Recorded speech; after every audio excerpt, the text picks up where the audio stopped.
오늘의 말씀은 누가복음 10장 38절부터 42절까지 한 절씩 교독하겠습니다. 저희가 길 갈 때 예수께서 한 촌에 들어가심에 마르다라 이름하는 한 여자가 자기 집으로 영접하더라. 그에게 마리아라 하는 동생이 있어 주의 발 아래 앉아 그의 말씀을 듣더니 마르다는 준비하는 일이 많아 마음이 분주한지라 예수께서 나와 가로되 주여 내 동생이 나 혼자 일하게 두는 것을 생각지 아니하시나이까 저를 명하사 나를 도와주라 하소서. 주께서 대답하여 가라사대 마르다야 마르다야 내가 많은 일로 염려하고 근심하나 같이요. 그러나 몇 가지만 하든지 혹 한 가지만이라도 족하니라. 마리아는 이 좋은 편을 택하였으니 빼앗기지 아니하리라 하시니라. 네, 여기 말씀을 쉬운 성경으로 한 번만 읽어봅시다. 시작. 그러나 필요한 일은 오직 한 가지뿐이다. 마리아는 그 좋은 쪽을 선택했으니 빼앗기지 않을 것이다. 아멘. 시간의 말씀 제목은 필요한 일은 오직 한 가지뿐. 이거. 필요한 일은 오직 한 가지뿐. 이 시간에 주시는 이 말씀이 우리 생명이요 마음이요 믿음이요 삶이 되게 하여 주시옵소서. 주님 이 시간 주시는 말씀이 또한 우리의 그 보는 눈을 열어주시고 깨닫는 마음을 주시고 듣는 길을 허락해 주셔서 이 시간 주어진 모든 말씀이 성령으로 인쳐지게 하여 주옵소서. 같이 말씀을 위한 기도 드립니다.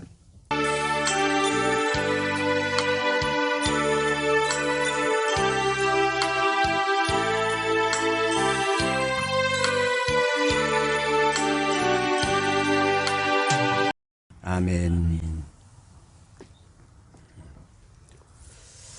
또 이번에 이제 세미나에서 여러 목사님들 뵙고 또 이렇게 나누고 하다가 또 몇 가지 또 질문도 받았는데 이제 그 중에서 먼저 나누기 전에 먼저 그 지난주 설교 중에서 약간 보완해야 될 부분이 하나 있어서 그거 먼저 잠깐 할게요. 창세기 1장 27절 이거 한번 읽어볼까요? 시작. 하나님이 자기 형상 곧 하나님의 형상대로 사람을 창조하시되 남자와 여자를 창조하시고 하나님이 자기 형상 그랬어요. 형상대로. 그 형상이란 말이 모양과 실체라는 말이 있다고 그랬죠. 형상이란 말은 성경에서 모양이라는 뜻도 있고 실체라는 뜻도 있단 말이에요. 그래서 조금 그 부분을 더, 자, 먼저 모양이라고 사용된 케이스 들어드릴게요.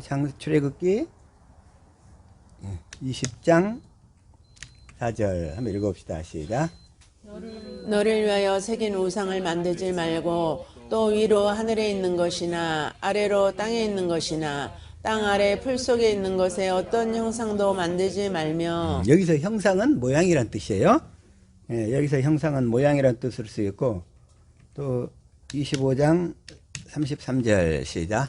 이쪽 가지에 살구꽃 형상의 잔색과 꽃받침과 꽃이 있게 하고 저쪽 가지에도 살구꽃 형상의 잔색과 꽃받침과 꽃이 있게 하여 등잔대에서 나온 가지 6을 갖게 할지며 여기서도 형상 나오잖아요. 살구꽃 형상. 살구꽃 형상. 여기도 이거 모양이에요. 24절. 등잔대의 줄기에는 살구꽃 형상의 잔넷과 꽃받침과 꽃이 있게 하고 여기서도 이 형상은 모양이라는 뜻이고 자, 또 하나 사무엘상 6장 5절 시작. 그러므로 너희는 너희의 독한 종기의 형상과 땅을 해롭게 하는 주의 형상을 만들어 이스라엘 신께 영광을 돌리라. 그가 혹 그의 손을 너희와 너희의 신들과 너희 땅에서 가볍게 하실까 하노라. 네. 여기서 이제 형상은 모양이란 말은 우리 그 모델이란 말이죠. 모델. 모델. 그 모델이 영어로 이제 마들 이렇게 얘기하는데 그 모델이 어쨌든 이런 모양이란 뜻이란 말이에요. 모양. 형상. 그리고 역대하 3장 5절 시작. 그 대전 천장은 잣나무로 만들고 또 순금으로 입히고 그 위에 종려나무와 사슬 형상을 새겼고 여기도 14절 시작. 청색, 자색, 홍색실과 곰 배로 휘장문을 짓고 그 위에 그룹의 형상을 수놓았더라. 형상. 여기서도 형상은 다 모양이란 뜻이에요. 이게. 그런데 이제 또 형상이란 말 중에서 이제 실체로 쓰인 말이 있다고 그랬죠? 실체. 다시 한번 고린도후서 4장 4절 시작. 그 중에 이 세상의 신이 믿지 아니하는 자들의 마음을 혼미하게 하여 그리스도의 영광의 복음의 광채가 비치지 못하게 함이니 그리스도는 하나님의 형상이니라. 여기서 형상. 여기서 형상은 영어로 어떻게 쓰이냐면 이게 이미지로 되어 있잖아요. 이미지. 실체란 말은 이미지 오브 갓 이래 놨단 말이에요. 실체란 말을 쓸 때는 이미지란 말을 써. 그리고 또 여기서 그 골로새서 1장 15절 마찬가지. 1장 15절 시작. 그는 보이지 아니하는 하나님의 형상이시요 모든 피조물보다 먼저 나신 이시니. 여기서도 형상은 실체란 말이야. 실체. 그래서 성경에서 형상이 나오면 모양이란 뜻인지 실체란 뜻인지 이걸 확실히 분별할 수 있을 줄로 믿습니다. 아멘. 이제 우리 성도들이 이제 다 분별하게 되는 거예요. 그리고 또 빌립보서 2장 6절도 한번 봐볼까요? 시작. 그는 근본 하나님의 본체시나 하나님과 동등됨을 취할 것으로 여기지 아니하시고. 여기서 이제 본체라고 되어 있잖아요. 여기는 본체, 실체시요, 실체. 예수님은 하나님의 실체시라고. 그래서 예수님은 참 하나님이시란 말이에요. 그리고 히브리서 1장 1절부터 시작. 옛적의 선지자를 통하여 여러 부분과 여러 모양으로 우리 조상들에게 말씀하신 하나님이 2절. 이 모든 날 마지막에는 아들을 통하여 우리에게 말씀하셨으니 이 아들을 만유의 상속자로 세우시고 또 그로 말미암아 모든 세계를 지으셨느니라. 3절. 이는 하나님의 영광의 광채시요 그 본체의 형상이시라. 그의 능력의 말씀으로 만물을 붙드시며 죄를 정결하게 하는 일을 하시고 높은 곳에 계신 지극히 크신 이의 우편에 앉으셨느니라. 그러니까 예수님은 하나님 우편에 앉으셨잖아요. 아멘. 그래서 그는 그 본체의 형상이시라. 이 형상도 실체란 말이에요. 실체. 그리고 예수 그리스도 그분은 또 참 하나님이시란 말이에요. 자, 요한일서 5장 20절. 이걸 현대인 성경을 읽어볼게요. 자, 시작. 그러나 하나님의 아들이 오셔서 우리에게 깨달음을 주심으로 참되신 하나님을 알 수 있게 하셨습니다. 그래서 우리는 참되신 하나님과 그분의 아들 예수 그리스도 안에 있게 되었습니다. 예수 그리스도는 참되신 하나님이시며 영원한 생명이십니다. 예수 그리스도는 참되신 하나님이시죠. 예수 그리스도는 뭐예요? 참되신 하나님. 그리고 영원한 생명이시란 말이에요. 예수 그리스도의 생명. 예수 그리스도는 영원한 생명이십니다. 이렇게. 근데 그래서 아까 그 창세기 1장 27절에 보면 1장 27절에 보면 자기 형상, 곧 하나님의 형상대로 남자와 여자를 창조하시고, 그래서 자기 형상이란 말이 여기서는 이제 모양이란 말이야. 하나님의 그 모양, 겉사람. 그러니까 겉사람을 먼저 창조하시고, 그 다음에 이제 실체를 불어 넣으시려고, 그러려고 이제 호흡을 후 불어 넣으셨어. 근데 그건 살아있는 혼이었는데, 그 살아있는 혼, 그 살아있는 이게 영이라고 그랬죠? 살아있는. 리빙 소울이라고 그랬어요. 리빙 소울. 리빙 소울인데, 그 살아있는 그 말이 영이란 뜻이야. 영. 살아있는. 자, 이거 다시 한번 킹 제임스 번역으로 보면, 이건 창세기 2장 7절. 자, 여기서 살아있는, 이게 뭐냐면, 이 리빙 소울. 그래서 리빙이 영이란 뜻이에요. 영. 하나님 앞에 살아있다. 그 얘기는 뭔 얘기냐면, 아브라함과 이삭과 야곱에게 하신 언약을 믿고 있다. 이런 사람들은 살아있다. 이렇게 보는 거예요. 근데 언약을 믿지 않았던 사람들은 구약시대 사람들 중에서 그들은 살아있는 존재로 인정을 안 하시는 거예요. 하나님께서. 왜? 그 언약을 믿음으로 또 언약을 나중에 성취해질 때 우리가 실제로 주님의 생명과 연합이 되잖아요. 그래서 이 리빙이 말하자면 살아있는 이런 뜻이란 말이에요. 살아있는 혼. 그런데 아담과 하와가 마귀 말에 꼬임을 받아버려서 마귀 속으로 들어가 버리니까 이 리빙의 기능이 떨어져 버린 거예요. 리빙의 기능이 떨어져 가지고 그냥 이 소울의 상태만 남은 거야. 소울의 상태. 근데 그 상태에 다시 예수님이 오셔서 진리의 성령 안에 오셔서 그 살아있는 기능을 연결시켜 주시는 거예요. 또 동일하게 예수 그리스도가 오셔서. 그래서 그걸 이제 우리 그 스가랴 12장 1절 이걸 공동 번역으로 보면 한번 읽어봅시다. 시작. 이스라엘을 두고 하신 야의 말씀 하늘을 펼치시고 땅에 기초를 놓으시고 영을 만들어 사람에게 불어넣으신 야훼의 말씀이시다. 그래서 그 살아있는 그걸 영을 만들어 이렇게 얘기한 거예요. 그래서 그 영, 그 주님의 생명하고 우리는 연합이 돼야 돼.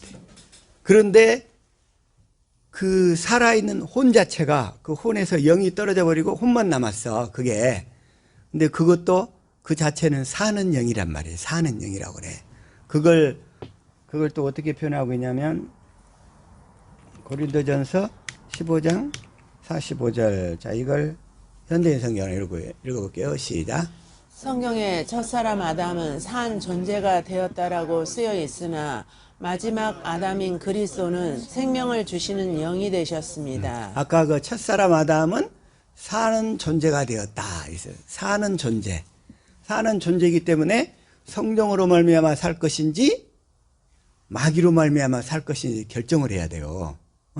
그러니까 이 사는 영은 그러니까 사는 존재는 이제 사는 영은 성령으로 살 건지 마귀로 말미암아 살 건지 둘 중에 하나인 거예요. 그래서 오늘날의 모든 사람이 다 그러잖아요. 자, 요한일서 5장 19절도 그런 상태예요. 그러니까 시작. 또 아는 것은 우리는 하나님께 속하고 온 세상은 악한 자 안에 처한 것이며. 그래서 이 사는 영인 우리는 성령으로 말미암아 살 건지 마귀로 말미암아 살 건지 이게 둘 중에 하나밖에 없는 거예요. 그래서 성령으로 말미암아 살지 않으면 다 마귀로 말미암아 살게 되는 거예요. 마귀로. 근데 사람들은 자기가 똑똑해서 사는데 똑똑하다고 생각하면서 사는데 사실은 마귀 안에 갇혀서 살아. 마귀 안에. 그러면서 그냥 마귀 안에 갇혀서 사는 줄도 모르고 자기 잘난 맛에 나 잘난 맛에 산단 말이에요. 이게. 그게 오늘날 다 그런 사람들이야. 그렇게. 그래서 우리는 반드시 성령으로 말미암아 하나님의 생명을 받아서 하나님의 생명으로만 살 수 있는 또 주님과 연합되어 살 수 있는 우리 모든 식구들 될 수 있기를 축복합니다. 아멘. 그러는 거예요. 그래가지고 그 형상, 아까 우리는 그 형상이란 말이 모양을 말과 실체란 말 얘기를 했는데, 그래서 이제 그걸 우리 그 철학자 중에 또 신학자 중에 아주 초대교회 유명했던 사람이 어거스틴이라고 있었어요. 그 다음에 또 중세에 유명한 그 철학자 중에 그러니까 신앙을 인정했던 철학자 중에 그러니까 어거스틴과 파스칼 그런 사람들이 뭘 주장했냐면 우리는 God shape whole 이렇게 얘기하는 거예요. 그 사람들이 하나님의 우리는 형상의 모양으로 만들어졌다. 왜? 하나님을 집어넣어서 하나님과 함께 살려고. 그 사람들이 그렇게 얘기하는 거예요. 그래서 우리는 하나님의 형상이 실체가 빠져 있다 이렇게 얘기한 거예요. 그래서 그 실체이신 하나님이 우리 안에 들어와야 돼. 실체이신 하나님 우리 안에. 그래서 들어와서 함께 살겠다고 해주신 약속이 원시 언약, 할례 언약, 두 번째 언약, 새 언약이라는 거예요. 그 언약이 주님이 그 다음에 또 하나 있잖아요. 이 원시 언약을 믿고 있었던 아브라함을 하나님이 이렇게 불러내시는 거예요. 갈대아 우리에서. 원시 언약을 믿고 있었던 그 원시 언약이 뭐냐면 하나님이 우리 안에 오셔서 우리와 함께 살도록 해주겠다는 약속이었던 거거든. 하나님의 생명을 줘서. 그래서 이제 일반 예배당에게 다니면서 보면 아, 하나님이 내 안에서 말씀하셔서 나와 함께 살도록 해주신다고 했어. 그것을 간절히 기다린 사람들이 있어. 그 사람들이 뭐냐면 실제로는 원시 언약을 믿고 있었던 사람들인 거예요. 그게 하나님이 내 안에 오셔서 나와 함께 살도록 해주시겠다고 약속을 하셨어. 그걸 간절히 믿고 있던 사람들이 결국은 이 아브라함과 이삭과 야곱에게 하신 언약을 믿게 되고, 그 다음에 두 번째 언약을 믿게 되고, 새 언약을 믿게 되는 거예요. 근데 그걸 모르고 그냥 하나님이 내 기도만 열심히 하면 다 들어주고 하나님이 내 소원 다 들어준다고 했어. 이런 사람들은 원시 언약을 믿고 있는 사람이 아니란 말이에요. 자, 다시 한번 하나님은 갈대아 우리에서 아브라함이 있었는데 그 아브라함이 원시 언약을 믿고 있었다는 거예요. 믿고 있었기 때문에 불러내시는 거예요, 하나님이. 그 언약을 믿고 있지 않다면 하나님 아브라함 안 불러냈어요. 자, 이 말씀 의미 알겠죠? 그래서 하나님이 나에게 오셔서 나의 마음 가운데 오셔서 나에게 하나님께서 말씀해 주시고 주님의 음성을 듣고 살도록 해주겠다고 약속하셨어. 이걸 막연히 믿고 있었던 사람들이 어찌 보면 원시 언약을 믿고 있었던 상태인 거예요. 그게. 왜냐하면 창세기 3장 15절 21절이 그걸 얘기하는 거니까. 그래서 그 사실을 확실히 깨달을 수 있기를 축복합니다. 그게. 그리고 또 하나 이제 어떤 목사님 하나 이렇게 질문을 하셨어요. 하나님께서 무엇이든지 기도하면 다 들어준다고 했는데 그 무엇이든지 의미가 뭐예요? 이렇게 무엇이든지 기도하면 자, 다시 한번 요한복음 14장 13절 시작. 너희가 내 이름으로 무엇을 구하든지 내가 행하리니 이는 아버지로 하여금 아들로 말미암아 영광을 받으시게 하려 함이라. 그러면서 14절. 내 이름으로 무엇이든지 내게 구하면 내가 행하리라. 그러니까 무엇이든지 내게 구하면 내가 행하리라 그랬죠? 근데 무엇이든지 구하면 좋다고 그러니까 무엇이든지 다 구하려고 그래. 근데 여기서 하나 조건이 딱 있어요. 내 이름으로. 내 이름으로. 주님이 주신 그 마음이 있잖아요. 주님이 주신 그 마음을 이루기 위해서 주님이 마음으로 뭘 구하라고 마음을 주시면 그것이 무엇이든지 구하면 그 마음을 이루도록 구하는 것은 다 들어주겠다는 의미인 거예요. 그래서 무엇이든지에는 항상 조건이 있다. 뭐냐? 주님이 먼저 이름을 주신 것, 그 마음을 주신 것, 그걸 이루기 위해서 구하는 것은 무엇이든지 다 이루어주겠다는 그런 의미인 거예요. 자, 무엇이든지 의미 아시겠죠? 아멘. 무엇이든지. 그래서 우리는 무엇이든지 구하며 살 수 있게 되는 거예요. 먼저 주님으로 우리가 성령으로 말미암아 주님을 구하면 주님의 성경 가운데서 주님의 마음을 주신다는 거예요. 그 마음을 이루기 위해서 무엇이든지 구하면 다 들어준다는 그런 얘기이지 자기 소원을 이루어달라고 무엇이든지 구하면 이루어준다는 얘기가 아니라는 거예요. 그래서 이제 그걸 더 확실히 분별이 된 줄로 믿습니다. 그리고 또 한 분은 또 다른 분은 또 이렇게 또 질문했어요. 자, 히브리서 6장 4절 시작.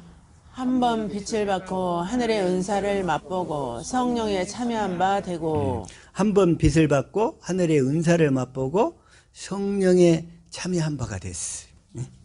그리고 5절.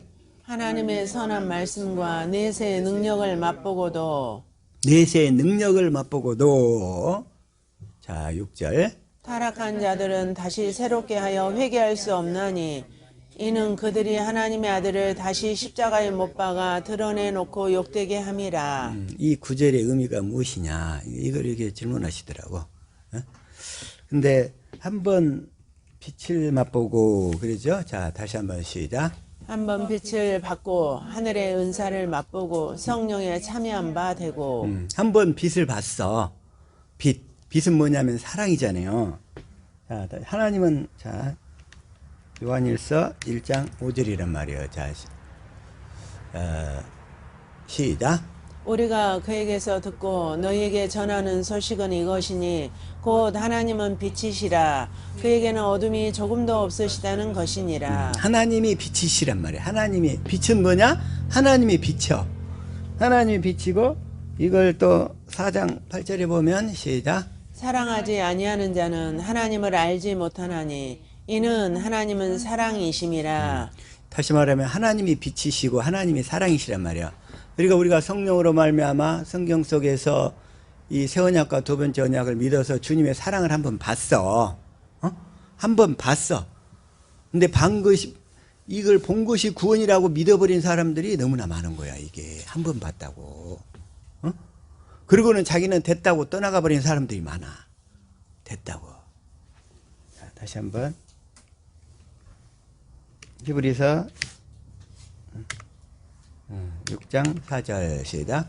한 번 빛을 받고 하늘의 은사를 맛보고 성령에 참여한 바 되고 한 번 빛을 받고 하늘의 은사를 맛보고 성령에 참여한 바 됐어. 그래가지고 그 사랑을 깨달았어. 주님의 사랑. 너무 막 감동하고 눈물도 흘렸어. 그리고 5절. 하나님의 선한 말씀과 내세의 능력을 맛보고도 하나님의 선한 말씀의 능력도 받고 귀신도 쫓겨나갔고 병도 고침을 받고 막 그랬어. 하나님의 그 빛을 보게 되니까. 맛보고도 6절 시작. 타락한 자들은 다시 새롭게 하여 회개할 수 없나니 이는 그들이 하나님의 아들을 다시 십자가에 못 박아 드러내놓고 욕되게 함이라. 그리고서는 본인이 된 줄 알고 마음대로 사네. 그런 사람들이. 아주 마귀가 그걸로 우리를 교만하게 만드는 거예요. 한 번 이 은사를 체험하게 되면. 그리고서는 다 된 줄 알고 그냥 자기 마음대로 해. 근데 그것은 뭐냐면 이제 은혜의 시작이야. 맛을 봤어.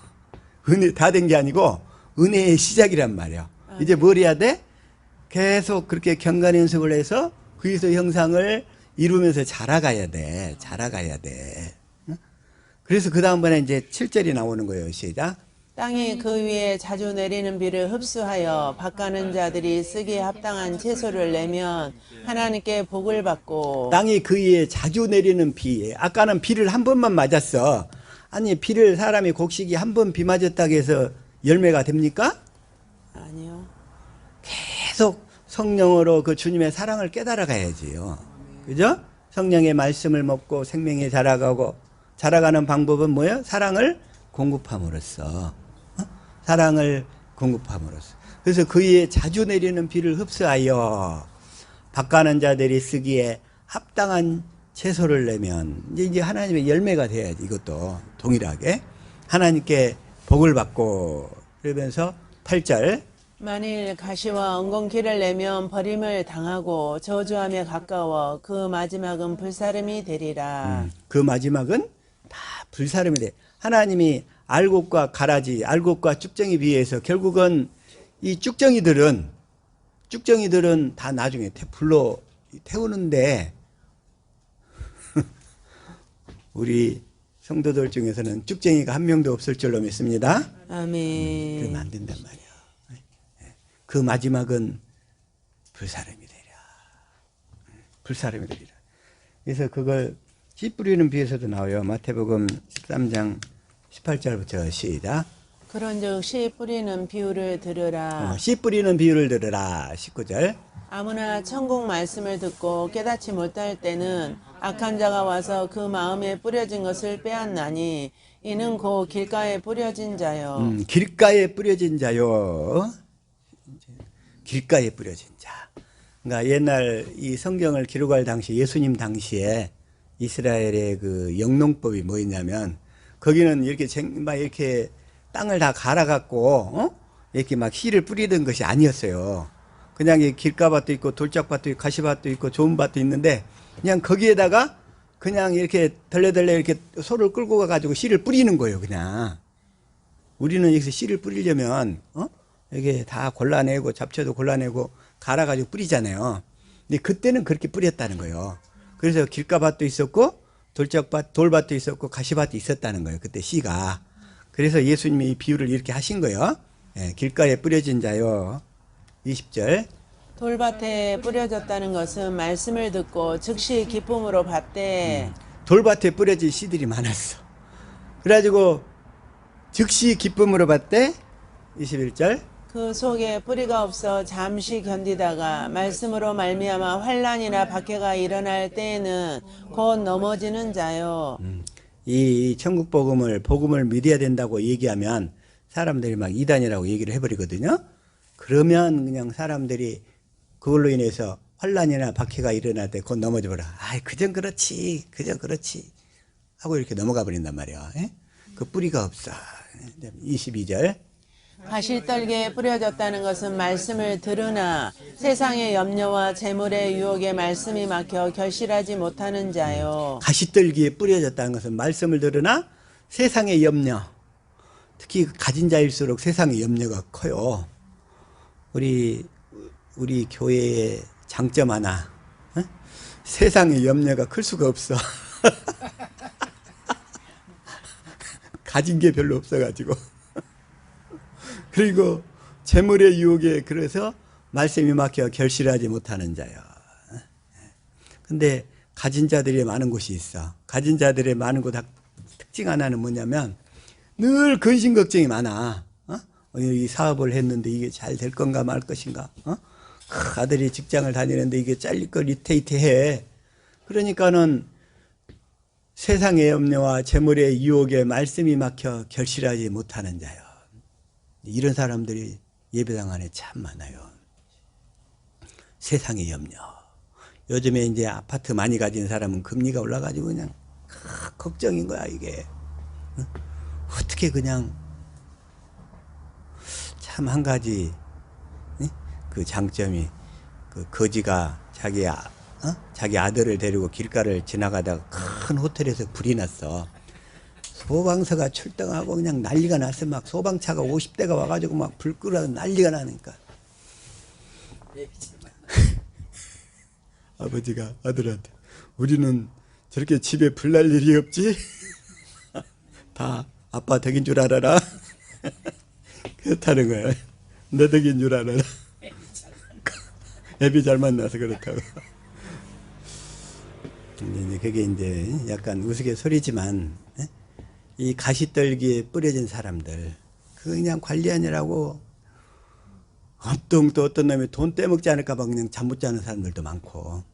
참 그게 그렇다고 해서 부자들이 다 천국 못 간다는 얘기는 아니고 부자들 중에서도 이 하나님의 언약을 굳게 붙드는 자는 반드시 가게 될 줄로 믿습니다. 아멘. 가는 거예요. 하나님 하신 언약을 믿고 하나님께서 주신 그 언약을 이루어달라고 경건 연습을 하면 반드시 이루어지는 거예요 이게. 그래서 자 23절 좋은 땅에 뿌려졌다는 것은 말씀을 듣고 깨닫는 자니 결실하여 어떤 것은 100배, 어떤 것은 60배, 어떤 것은 30배가 되느니라 하시더라. 좋은 땅에 뿌려져야 돼. 좋은 땅. 좋은 땅이 뭐냐면 착하고 좋은 마음이라는 거예요. 응? 자, 이걸 좋은 땅 누가복음 8장 15절 시작. 좋은 땅에 있다는 것은 착하고 좋은 마음으로 말씀을 듣고 지키어 인내로 결실하는 자니라. 좋은 땅은 착하고 좋은 마음. 예? 착하고 좋은 마음은 뭐냐면 그리스도의 마음이라는 거예요. 그리스도의 아멘. 마음. 응? 아멘. 착하고 좋은 마음은 그리스도의 마음인데 결국 그리스도의 마음이 되려면 어떻게 해야 되냐면 아까 길가밭, 돌밭, 가시밭 이런 것들이 다 그게 우리 육신의 마음이거든요. 육신의 마음. 그 육신의 마음들이 성령으로 마음의 할례를 받아서 뭘로 할례를 받아서? 성령으로. 로마서 2장 29절 이걸 현대인 성경으로 시작. 오히려 마음에 참된 변화를 받은 사람이라야 참 유대인이며 기록된 율법이 아닌 성령님에 의한 마음의 할례가 진정한 할례입니다. 이런 사람은 칭찬을 사람에게서 받는 것이 아니라 하나님에게서 받습니다. 우리는 성령님에 의한 마음의 할례가 진정한 할례를 받아야 돼. 진정한 할례를 받으면 우리 마음이 그리스도의 마음, 좋은 땅이 되는 거예요. 그 좋은 땅이 된 상태에 씨를 뿌려야 열매를 맺게 된다는 거예요. 아멘. 좋은 땅 자체가 구원이 아니고 이제 시작이에요. 시작. 아멘. 네? 좋은 땅이 구원이 아니에요. 아멘. 그래서 하나님은 먼저 우리 마음을 기경을 해서 좋은 땅을 만들어 놓으시는 거예요. 그래가지고 그 그리스도의 마음 가운데서 이제 음성을 듣고 이렇게 사랑을 공급할 때 우리가 그리스도의 형상을 이루어가는 거예요. 자, 다시 한번. 그래서 갈라디아서 4장 19절 이걸 한번 우리 성경 자 시작. 나의 자녀들아 너희 속에 그리스도의 형상을 이루기까지 다시 너희를 위하여 해산하는 수고를 하노니. 그래서 이제 그리스도의 형상을 계속 이루어 가야 되는 거예요. 그래서 그리스도의 사랑이 그냥 가득 채워져야 우리가 주님과 이렇게 합화되고 주님과 연합이 되어서 이제 무슨 떡을 마실지라도 해를 받지 않게 되는 거예요. 누가 이단이라고 하든지 누가 욕을 하든지 절대로 흔들림이 없는 거예요. 그걸 뭐라고 하냐면 피레침이라고 그래. 피레침. 피레침이 뭔지 알죠? 피레침. 피레침은 벼락을 맞아도 끄떡이 없어. 그리고 피레침은 상대방이 맞을 벼락도 자기가 대신 맞아줘. 그 벼락을 맞아도. 그런데 끄떡이 없어. 저와 여러분은 예수 이름, 주님이 주신 마음으로 그 모든 내 주위의 사람들이 맞아야 될 벼락을 대신 다 흡수하여서 다 잔잔하라 하게 되실 줄로 믿습니다. 아멘. 그게 바로 저와 여러분의 사명이야, 사명. 그게 피리침이요. 무슨 독을 마실지라도 해를 받지 아니하며 이게 예수 이름을 가졌을 때 그 예수 이름만 가능한 거예요. 가능한 거예요. 아멘. 그게 이 땅에 살면서 주위에 나 어렸을 때 언제 어디서 항상 벼락이 떨어질지 몰랐어. 항상 그냥 우리 어머니 때문에 언제 어떻게 시향포탄이 터질지 몰랐어. 그래서 그렇게 두려움에 쩔어서 살았는데 지금은 어머니가 왜 이렇게 사랑스러운지 모르겠어요. 그냥 우리 어머니가 그 어머니가. 그래서 어쨌든 한 번 빛을 받았다고 해서 이게 바로 이게 거듭난 게 아니라 이 그리스도의 형상을 이루어가야 된다는 거. 그 형상을 이루어야 된다. 그래서 또 하나 우리 천도사님이 본인이 행한 것은 밥맛이 없다고 했던데 아까 말씀하시는데 그게 뭐냐면 자기의 선입견 고정관념이야. 이게 그게 나의 잠재의식 무의식 속에 딱 들어가 있어. 그게 그래서 병원에서 그런 사람을 딱 오면 딱 상담하면서 진단해주는 약이 있어요. 뭐냐면 약의 성분이 하나도 없는데 그냥 약을 딱 진단해줘. 그래가지고 그 약을 먹으면 그 병이 없어져. 그걸 뭐라고 하냐면 위약 효과라고 그래요. 위약 효과. 뭐냐면 가짜. 그 이자가 거짓 이자거든. 응? 가짜 약 효과. 영어로는 그 플라시보 이펙트 그래. 플라시보 이펙트 그러는데 가짜 약을 딱 주면서 그 사람이 그 약을 먹고는 그것이 없어진 거야. 그 사람 안에 잠재해 있는 그 여러 가지 그 무의식 속에 들어있는 그런 선입견, 고정관념이 그 사람을 평생을 끌고 가는 거야. 그게 평생을 끌고 가. 그래서 병원에서 딱 가짜로 또 병원만 가면 그냥 병이 나서버리는 사람이 있어요. 병원만 가면 갑자기 그냥 아팠던 사람이 병원만 가면 멀쩡하니 안 낫네. 아니 안 아프네. 그것도 일종의 또 그런 현상인 거예요. 이제 사람들은 우리가 그 성장 환경 가운데 우리 그 무의식과 잠재의식 속에 깊이 박혀버린 것들이 그 사람을 진리를 끌고 다녀. 그에 영향을 받고 살아. 그런데 정상적일 때는 그걸 왜 그런지를 잘 몰라. 그러다가 이제 그것이 이제 의식 속으로 딱 나타나면 그걸 깨닫게 되면 그게 떠나가는 거예요. 깨나가. 그게 바로 우리 무의식과 잠재의식 속에 마귀가 엄청난 견고한 진을 많이 씌워놨어요. 그게. 그러니까 자기 자신을 모르죠. 왜? 의식 속에 있는 게 아니니까. 무의식과 잠재의식 속에 있는 거야. 근데 그게 영향을 많이 받아. 근데 그런 것들이 우리가 그리스도 안에 들어가게 되면 다 치료받게 된다는 거예요. 그게. 성령께서 나도 몰랐던 내 이 행동 패턴이 있잖아요. 응? 또 사고방식. 그것이 마귀가 우리 속에 심어둔 견고한 진들이란 말이야. 예. 그것들이 되게 많아, 그게. 예. 그것들이 다 파쇄되고 자유롭게 될 줄로 믿습니다. 아멘. 복음을 통해서 주님이 하시는 거요. 성경 말씀 중에 또, 자, 고린도후서 3장 14절 한번 읽어봅시다. 시작. 그러나 그들의 마음이 완고하여 오늘날까지도 구약을 읽을 때에 그 수건이 벗겨지지 아니하고 있으니 그 수건은 그리스도 안에서 없어질 것이라. 수건, 아멘. 율법의 수건이 있잖아요. 모세 율법으로 사는 자들은 우리 마음판에 그리스도의 사랑이 새겨져요, 안 새겨져요? 안 새겨져요. 안 새겨지기 때문에 그 사랑 가운데에서 성경의 말씀이 조명되기 시작하는 거예요. 어? 그런데 율법으로 사는 사람들은 이게 그 모세의 수건을 다 쓰고 있는 거야. 모세 율법으로 사는 사람들은. 그래서 수건이 안 벗겨져. 그래 마음속에 사랑이 깨달아지지 않기 때문에 성경의 말씀을 제대로 알 수가 없어.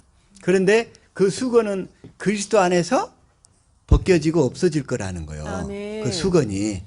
그 수건이 벗겨진다는 얘기냐면 그리스도 안에서. 그 얘기는 뭐냐면 그리스도를 보내주시겠다는 약속이 있잖아요. 그러니까 모세율법은 자기가 행위로 끝까지 구원을 이루려고 노력하는 거예요. 그러나 우리는 믿음으로 살잖아요. 그리스도를 믿음으로 살아. 그리스도를 믿음으로. 응? 그리스도를 믿음으로 살기 때문에 그리스도가 우리 안에 오셔서 우리 마음판에 주님의 사랑, 하나님 사랑, 이웃 사랑을 써주면, 하나님 사랑, 이웃 사랑을 써주게 되면, 그러면 그 사랑 가운데서 우리가 이제 성경도 보고 주님의 말씀도 온전히 깨닫게 되고, 그래서 수건이 다 벗겨져 버리는 거예요. 그 말씀의 실체를 알게 된다는 얘기예요. 아멘. 근데 모세율법은 아까 모양만 있어, 모양. 아까 그 형상이 모양과 실체라는 게 있었죠? 예, 모양과 실체가 있는데, 이게 모세율법은 모양만 있어. 그리고 성경 말씀도 모양만 보게 돼. 수박으로 따지자면 수박 겉만 이렇게 쫙 만지고 사는 거예요. 한 번도 맛있는 수박을 먹어볼 수가 없어. 모세율법으로 사는 자들은. 그러나 우리가 그 수건은 그리스도 안에서 없어질 것이라 그랬죠. 그러니까 이 언약을 믿음으로, 복음을 믿음으로 그리스도 앞에 나가면, 그러면 이제 그때부터 우리가 수박 맛을 보면서 살게 되는 거예요. 먹고 살게 되는 거예요. 아멘. 예. 맛있는 수박을 집에다 쌓아놓고서도 한 번도 먹어보지 못한 사람이 그렇게 많은 거야. 말하자면 말씀을 생명으로 먹어본 사람이 그렇게 없다는 얘기예요. 그래서 수건은 그리스도 안에서 없어질 것이라. 그럼 여기서 15절. 오늘까지 모세의 글을 읽을 때에 수건이 그 마음을 덮었도다. 수건이 그 마음을 덮었도다. 그 마음을 덮어버리는 거예요. 어떻게? 이걸 가지고 오늘날 이 세상 신이 믿지 아니하는 자들의 마음을 혼미케 하는 거예요. 그래서 주님의 사랑을 깨닫게 해요? 못 깨닫게 해요? 깨달을 수가 없는 거예요. 모세의 글을 읽을 때 수건이 그 마음을 덮어버려 가지고 깜깜한 거야. 자기 자신에 대해서 기도하면. 자, 17절. 그러나 언제든지 주께로 돌아가면 수건이 벗겨지리라. 모세 율법으로 주께로 돌아간단 말이 무슨 말이에요? 모세 율법으로 더 이상 살지 아니하고 복음을 믿음으로 살면, 이런 얘기 이제. 네? 복음을 믿음으로 살면 여태까지 덮어왔던 모든 수건이 다 벗겨질 줄로 믿습니다. 아멘. 다 벗겨지는 거예요. 그래서 말씀의 실체를 알게 되고 조금 지나다 보면 그리스도의 사랑이 막 깨달아지는 거예요. 아까 내 눈 주의 영광을 보내 그 찬양을 부르는데 마음에 막 감동이 오는 거야. 이게 주님의 사랑이 깨달아지니까. 날마다 마음으로 주님의 사랑을 깨달으면서 살 수 있기를 축복합니다. 아멘. 그게 주께로 돌아가면 그 수건이 벗겨지리라. 그래서 주님을 보면 17절 주는 영이시니 주의 영이 계신 곳에는 자유가 있느니라. 이제 성령께서 우리에게 그리스도의 마음을 주기 때문에 자유가 있는 거예요. 예? 성령께서 그리스도의 사랑의 빛을 비춰주니까 우리 마음에, 그래서 우리가 그리스도의 마음을 갖게 돼서 우리가 자유를 갖게 되는 거예요. 아멘. 세상의 그 어떤 모든 것으로부터 자유는 그리스도의 마음으로만 자유할 수 있는 거예요. 우리가 진리를 알지니 진리가 너희를 자유케 하리라. 그 말씀도 동일한 말씀이에요. 그러니까 진리의 성령을 통해서 성경 가운데서 우리가 주님의 마음을 보기 때문에, 그래서 주님의 마음을 갖기 때문에 우리가 자유하는 거예요. 그냥. 아멘. 그래서 자유하는 거예요. 18절. 우리가 다 수건을 벗은 얼굴로 거울을 보는 것 같이 주의 영광을 보매 그와 같은 형상으로 변화하여 영광에서 영광에 이르니 곧 주의 영으로 말미암음이니라. 우리가 수건을 벗은 얼굴로, 이제 수건을 벗은 얼굴로 주님을 보게 되는 거예요. 모세 율법으로 살 때는 수건이 딱 감춰 싸버렸어. 아예 우리 안에 있는 두 돌판을 딱 싸버렸어. 빛이 비칠 수가 없어요, 거기에. 그러나 우리가 복음을 믿음으로 딱 전환되게 되면 그때부터 우리 마음판에 성령께서 주님의 마음을 비추기 시작하시는 거야. 주님의 마음을. 거울로 이렇게 비치면 주님의 마음이 자꾸 비춰지는 거야. 거울로 비춰서 그 동토바 같이 얼었던 그 땅들이 하나씩 하나씩 녹아지기 시작하는 거예요. 다 녹아지는 거예요. 그걸 비추니까. 뭘로처럼? 돋보기처럼 비춰버리니까. 얼었던 굳었던 우리 마음들이 녹아져서, 근데 이게 한 번에 되지는 않고 서서히 녹아지는 거예요. 이게 서서히. 그래서 말씀을 듣고 깨닫고 말씀을 듣고 깨닫고 계속 하다 보면 우리 마음이 아무리 북극처럼 얼었다 할지라도 주님이 다 녹여주실 줄로 믿습니다. 아멘. 그래서 이제 절절절절 시냇물이 흐를 수 있도록, 그래서 우리가 생수를 마실 수 있도록 주께서 만들어 주시는 거예요. 그 상태를 이제 뭐라고 한다? 이 마음으로 본다, 이렇게 얘기하는 거예요.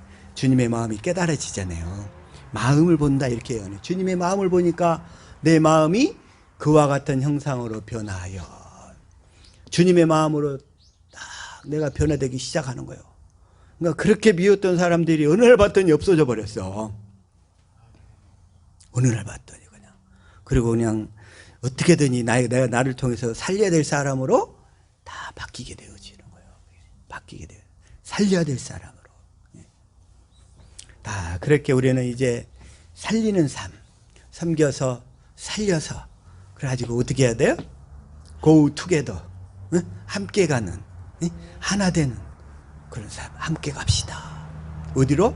천국으로. 함께 갑시다. 그렇게 살릴 수 있는 사람이 다 되는 줄로 믿습니다. 아멘. 우리 성도들은 다 그런 사람이 돼야 돼요. 그래서 어떻게든지 다 서로 이렇게 살려야 돼요. 살려야 돼. 나를 통해서 내가 주님의 마음을 갖게 되면 이 세상 천지가 다 살려야 될 사람 투성인 거예요. 살려야 될 사람 다. 살려야 될 사람밖에 없어. 살려야 될 사람. 그 미운 사람은 하나도 다 없어져 버리고 살려야 될 사람으로. 그래서 주님이 어떻게 얘기하시냐면, 자, 잠언서 16장 7절, 자 시작. 사람의 행위가 여호와를 기쁘시게 하면 그 사람의 원수라도 그와 더불어 화목하게 하시느니라. 여호와를 기쁘시게 하면, 아멘. 아까 찬양했죠. 나 주님의 기쁨 되기 원하네. 내가 원하는 한 가지, 오직 다 주님의 기쁨 되기 원하네. 주님이 가장 기뻐하시는 건 뭐예요? 첫째 것을 배하고 둘째 것으로 사는 거요. 두 번째 언약을 믿음으로 살아서 내가 주님과 하나 되어 살기를 소원하는 것. 그걸 하나님을 경외하는 삶이라는 거예요. 경외하는 삶. 하나님을 경외하는 자에게는 반드시 복음을 보여주셔서 복음을 믿게 하셔서 우리 마음판에 그리스도의 마음을 써주시는 줄로 믿습니다. 아멘. 반드시 해주시는 거예요. 내가 그때 2009년도인가? 2009년도에 집안에다 선포를 했잖아요. 나 더 이상 이제 제사 지내면 집안에 안 가겠다. 절대로 안 가겠다. 절대로. 제사 폐기하면 그때 나를 예배로 이렇게 전환시키면, 그 전까지는 다 이렇게 병행을 했어요. 병행을. 나 하나님 중심으로만 살겠다, 이제. 그때 사실은 그때부터 하나님을 경외하는 마음으로 이렇게 돌아서게 된 거예요. 그래서 사람의 행위가 여호와를 기쁘시게 하면 그때는 집안의 모든 식구들이 다 원수였었거든요. 그 사람의 행위가 하나님을 기쁘시게 하면 그 사람의 원수라도 그와 더불어 화목하게 하시느니라.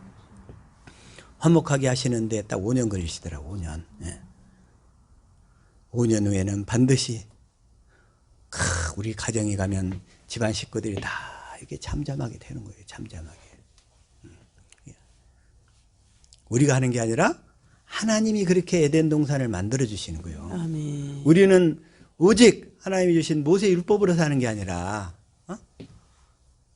이제 오직 복음을 믿음으로 살겠습니다. 하나님만을 목적으로 살겠습니다. 하고 이렇게 선포하니까 다 회복될 줄로 믿습니다. 아멘. 저 여러분 가정에서도 정말 여러분이 진정으로 하나님을 기쁘시기만 하면 그 사람을 통해서 하나님이 주변 환경을 다 정비해 버리시는 거예요. 아멘. 에덴 동산을 만들어 보신다는 거예요. 에덴 동산의 그 4가지 생명의 강줄기가 흐르게 하신다는 거예요. 아멘. 4가지 강줄기가. 그래서 하나님의 풍요와 하나님의 은혜와 능력과 결실의 강이 그 삶의 주변에서 날마다 풍성케 솟아나도록 아멘. 하실 줄로 믿습니다. 아멘. 하나님 그렇게 하시는 거예요. 그게 바로 간절한 소원. 그런데 그런 의인의 삶 속에서는 그래서 마귀가 둘러싸고 있기 때문에 고난이 따르는 거예요. 자, 시편 34편 19절 시작. 의인은 고난이 많으나 여호와께서 그의 모든 고난에서 건지시는도다. 의인은 뭐예요? 아브라함과 이삭과 야곱에게 하신 언약을 믿음으로 사는 자야. 두 번째 언약을 믿음으로 사는 자야.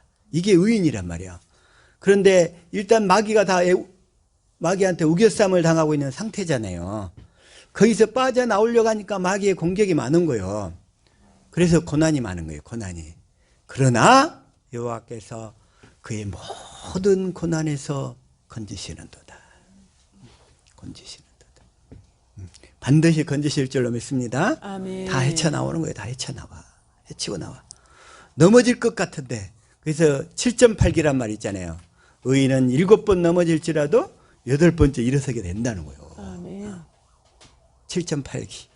우리 옆 사람들 축복합시다. 당신은 7.8기로 살아난 의인이십니다. 시작. 당신은 7.8기로 살아난 의인이십니다. 아멘. 7.8기로 살아난 의인들이 아멘. 7번 넘어졌지만 하나님이 그 많은 고난에서 다 일으켜 세우시는 거예요. 아멘. 이렇게 세우시는 거예요. 자, 또 오늘 말씀을 보다 보니까 자, 다시 한번 사도행전 13장 32절 한번 읽어봅시다. 시작. 우리도 조상들에게 주신 약속을 너희에게 전파하노니 조상들에게 주신 약속, 이게 아브라함과 이삭과 야곱에게 주신 언약이잖아요. 두 번째 언약이고 새 언약이란 말이에요. 이 언약을 너희에게 전파하노니 33절. 곧 하나님이 예수를 일으키사 우리 자녀들에게 이 약속을 이루게 하셨다 함이라. 시편 2째 편에 기록된 바와 같이 너는 내 아들이라 오늘 너를 낳았다 하셨고. 지금 이 말씀은 바울이 1차 전도 여행 중에 비시디아 안디옥에서 회당에서 지금 설교하는 말씀인 거예요. 이게 비시디아 안디옥. 그게 비시디아 안디옥 가기 전에 마가 요한은 그 터키 쪽에 있는 그 타우루스 산맥인가 아주 높아요. 아주 험난하니까 버가에서 그 산 이렇게 넘어가려다가 도망가 버렸네. 아이고 힘들어서 난 못하겠다고. 그것 때문에 이제 바울이 마가 요한을 그렇게 싫어했어. 마가 요한. 그 마가복음을 쓴 마가 요한을 그렇게 싫어했단 말이야. 그러다가 그 산을 넘고 도착한 곳이 어디냐면 지금 비시디아 안디옥이야. 거기에서 지금 회당에 들어가서 바울이 탁 설교를 하는 거예요. 지금 하나님의 예수를 일으켰다는 얘기가 부활시켰다는 얘기잖아요. 우리 자녀들에게 이 약속을 이루게 하셨다 함이라. 그러면서 이걸 현대인 성경을 한번 공동 번역으로 봐볼게요. 자, 시작. 하나님께서는 예수를 다시 살리셔서 자녀가 된 우리에게 그 약속을 이루어 주셨기 때문입니다. 여기까지만. 다시 살리셔서, 그러니까 하나님께서 예수님을 부활시킨 이유와 목적은 뭐냐면 조상들에게 약속하신 그 약속을 이루어 주셔서 우리와 하나 되어 함께 살려고. 아까 우리를 하나님 형상의 모양으로 창조하셨는데 우리 속에 실체로 들어오시려고 하나님께서. 아멘. 그래서 우리 영을, 죽었던 영을 살리셔서 주님과 하나 되게 해서 우리를 말하자면 하나님의 생명으로 거듭나오시려고. 그래서 그 약속을 이루어 주셨기 때문입니다. 그러면서 이 부활하신 예수를 믿어야 38절 시작. 그러므로 형제들아 너희가 알 것은 이 사람을 힘입어 죄사함을 너희에게 전하는 이것이며 이 부활하신 예수 그리스도를 통해서 우리가 제사함을 받게 되는 거예요. 부활하신 예수 그리스도가 우리 안에 생명 주는 영으로 오셔서 우리에게 그리스도의 마음을 주기 때문에 그리스도의 마음으로 인해서 육신에 속한 더러운 육신의 정욕, 안목의 정욕, 이생의 자랑이 다 떠나간다는 거예요. 아멘. 그래서 제사함이 되는 거예요. 다 떠나가 버리니까 오직 주님 한 분만으로 기뻐하면서 살 수 있도록 만들어 주시겠다는 거예요. 아멘. 하나님께서. 그 다음에 또 39절에도 시작. 또 모세의 율법으로 너희가 의롭다 하심을 얻지 못하던 모든 일에도 이 사람을 힘입어 믿는 자마다 의롭다 하심을 얻는 이것이라. 이 사람을 힘입어 믿는 자마다 의롭다 하심을 얻는 것이니라. 의롭다함을 얻는 것도 부활하신 그리스도를 통해서. 그래서 우리가 자기 의가 아니라 하나님의 의로 살 수 있도록 만들어 주신다는 거예요. 40절 시작. 그런즉 너희는 선지자들을 통하여 말씀하신 것이 너희에게 미칠까 삼가라. 선지자들을 통하여 말씀하신 것. 선지자들을 통해서 주님이 계속 말씀하셨어. 선지자들을 통하여 말씀하신 것. 이게 무언가? 선지자들을 통하여 말씀하신 것. 이 41절 시작. 일러스되 보라 멸시하는 사람들아 너희는 놀라고 멸망하라. 내가 너희 때를 당하여 한 일을 행할 것이니 사람이 너희에게 일러줄지라도 도무지 믿지 못할 일이라 하였느니라 하니라. 내가 너희 때를 당하여. 지금 뭐냐면 너희 때란 뭐냐면 이제 부활하신 그리스도 이후란 얘기하는 거예요. 부활하신 그리스도 이후에는 뭔 일을 하냐? 한 일을 행할 것이라. 부활하신 그리스도가 우리 안에 들어오셔서 새 언약의 중보자로 들어오셔서 두 번째 언약만 이루시는 일만 하신다는 거예요. 근데 그 일을 일러줄지라도 사람들이 도무지 믿지 못할 일이라 이런단 말이에요. 이 사람들이. 내가 너희 때를 당하여 한 가지 일을 행할 것인데 그 한 가지 일은 뭐예요? 새 언약의 중보자로 오셔서 내 안에서 두 번째 언약만 이루어주시는 일만 하신다는 거예요. 근데 그걸 얘기를 하면 사람들이 도무지 믿지 못할 일이라 이런다는 거예요. 도무지 믿지 못할 일이라. 응? 자, 하나님은 뭔 일만 하셔요? 두 번째 언약을 이루시는 일. 한 가지 일만 하신다니까. 한 가지. 일만 하신다니까. 한 일. 자, 이걸 쉬운 성경으로. 자, 너희가 사는 날 동안 뭐래요? 내가 한 가지 일을 행하겠다. 그 한 가지 일. 예? 한 가지 일이 뭐예요? 새 언약의 중보자로 내 안에 오셔서 뭔 일을 하셔? 두 번째 언약을 이루세요. 이루시는 일만 하신다는 거예요. 그래야 우리가 주님과 연합이 되죠. 그래서 하나님의 간절한 소원, 깨든지 자든지 나와 함께 사는 거잖아요. 그 하나님의 그 간절한 소원만 이루어지도록 하시겠다는 거예요. 간절한 소원. 그 한 가지 일을 하겠다. 그 한 가지. 그래서 다시 시편 기자가, 자, 다시 한번 시편 27편 4절. 자, 한번. 자, 시작. 내가 여호와께 간절히 구하는 오직 한 가지는 이것입니다. 내 평생에 늘 여호와의 집에 살면서 여호와의 아름다우심을 보고 성전에서 주님을 뵙는 것입니다. 그래서 내가 간절히 구하는 오직 한 가지가, 그래서 주님이 새 언약의 중보자로 내 안에 오셔서 두 번째 언약을 이루어 주시니까 내가 여호와의 집에 살면서 내가 여호와의 집이 되는 거예요. 내 안에 주님이 들어오셔서 주님의 아름다우심을 보고 그리스도의 마음을 보고 아멘. 날마다 성전에서 주님을 뵙는 것입니다. 아멘. 주님의 말씀을 듣고 사는 거라는 거예요. 내가 간절히 구하는 오직 한 가지. 저와 여러분의 소원이 될 수 있기를 간절히 축복합니다. 아멘. 내가 구하는 오직 한 가지. 그거야. 새 언약의 종보자로 내 안에서 두 번째 언약을 이루시는 그리스도. 그분만을 간절히 사모하고 기다립니다. 아멘. 바로 내 영혼이 다 나라고 그랬죠. 내 영혼이. 자, 내 영혼이 나. 자, 시편 130편 5절 다시 한번 읽읍시다. 시작. 나 곧 내 영혼은 여호와를 기다리며 나는 주의 말씀을 바라는도다. 나가 누구예요? 내 영혼이야. 영혼. 내 영혼. 어제 어떤 분이 미국에 계신 분이요. 그분이 이렇게 설교를 한 것을 어떻게 이렇게 듣게 됐는데 그분은 내가 곧 내 영혼이라는 것을 아직 정확히 모르고 있는 상태더라고. 그러면서 우리가 육신의 장막을 벗으면 그리고 우리 그 육신의 장막은 이제 묻고 우리 영혼은 이제 구원받은 사람은 하늘나라로 가게 되고 구원받지 못한 사람은 이 세상을 떠돈다고 그랬죠. 그렇게 되는데 그 사람 뭐라고 하냐면 주님 재림하실 때 우리 육체도 부활한다고 믿고 있는 거야. 네? 주님 재림할 때 우리 그 흙으로 돌아가 버렸대 육체. 그것도 다시 부활한다고 믿고 있어. 그게 아닌 거예요. 나가 누구예요? 영혼. 내 육체는 내가 입고 있는 옷. 내가 지금 말하고 있잖아요. 지금 누가 말하고 있는 거예요? 영혼. 내 영혼이 말하고 있는 거예요. 그래서 내 영혼이 주님과 함께 주님 오실 때 우리가 낙원에 있다가 주님 재림하실 때 함께 이제 우리가 새 몸을 입는 거예요. 그리스도처럼 부활하신 예수님처럼 새로운 몸을 입는 거예요. 왜? 우리가 살 곳은 하늘나라니까 육신을 입고는 하늘나라에 갈 수 있어 없어요? 못 가잖아요.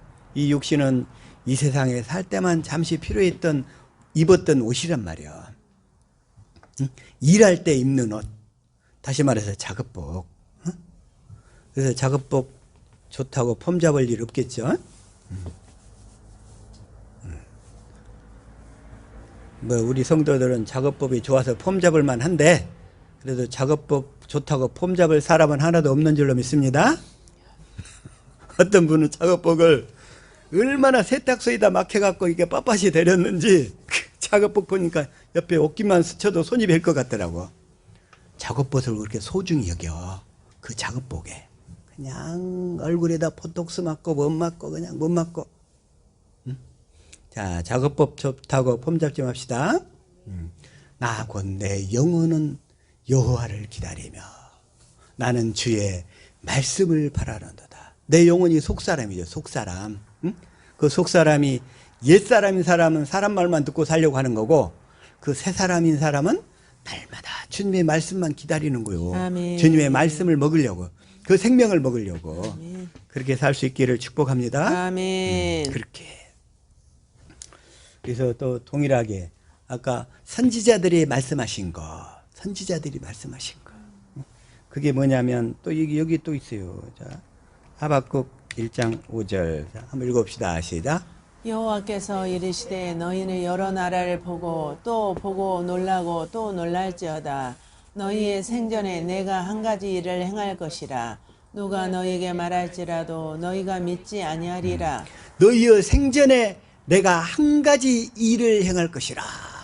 이 말씀을 인용한 거예요. 아까 사도행전 13장 41절 말씀이 너희의 생전에 내가 한 가지 일을 행할 것이다. 그 한 가지 일. 새 언약의 종보자로 내 안에서 뭘 이루셔? 두 번째 언약만 이루시는 말씀만 하신다는 거예요. 내가 너희의 생전에 딱 한 가지 일만 하겠다. 이제 한 가지. 한 가지 일만 하겠다. 한 가지. 마찬가지로 또 이사야 선지자도 이사야 29장 14절 시작. 그러므로 내가 이 백성 중에 기이한 일, 곧 기이하고 가장 기이한 일을 다시 행하리니 그들 중에 지혜자의 지혜가 없어지고 명철자의 총명이 가려지리라. 명철자의 총명이 다 가려진다. 기이한 일, 곧 기이하고 가장 기이한 일. 주님이 새 언약의 중보자로 오셔서 내 안에서 두 번째 언약을 이루시는 일만 다시 행하신다는 거예요. 너는 내게 부르짖으라. 동일하게 너는 내게 부르짖으라. 응? 그게 예레미야 29장 11절부터 한번 읽읍시다. 시작. 여호와의 말씀이니라. 너희를 향한 나의 생각을 내가 아나니 평안이요 재앙이 아니니라. 너희에게 미래와 희망을 주는 것이니라. 주는 것이니라. 12절. 너희가 내게 부르짖으며 내게 와서 기도하면 내가 너희들의 기도를 들을 것이요. 기도를 들을 것이요. 너희가 온 마음으로 나를 구하면 나를 찾을 것이요 나를 만나리라. 아멘. 하나님께서 그래서 그 주님을 간절히 구하도록 하신다는 거예요. 그 주님만 이렇게 만날 수 있기를 축복합니다. 아멘. 그래서 오늘 그 말씀 가장 크고 귀하고 귀한 일은 뭐냐면 새 언약의 중보자로 내 안에서 두 번째 언약을 이루시는 일. 그러려면 우리가 주님을 보고 살아야 돼. 내 안에 계신 그리스도를 보고 살아야 돼. 내 안에 계신 그리스도를 보고 볼 때에 내가 그리스도의 마음을 갖게 되고 그 마음 가운데서 주님이 말씀하시면서 내 영혼이 그 생명의 양식을 풍성히 먹고 살 수 있도록 날마다 이끄실 줄로 믿습니다. 아멘. 기도하겠습니다.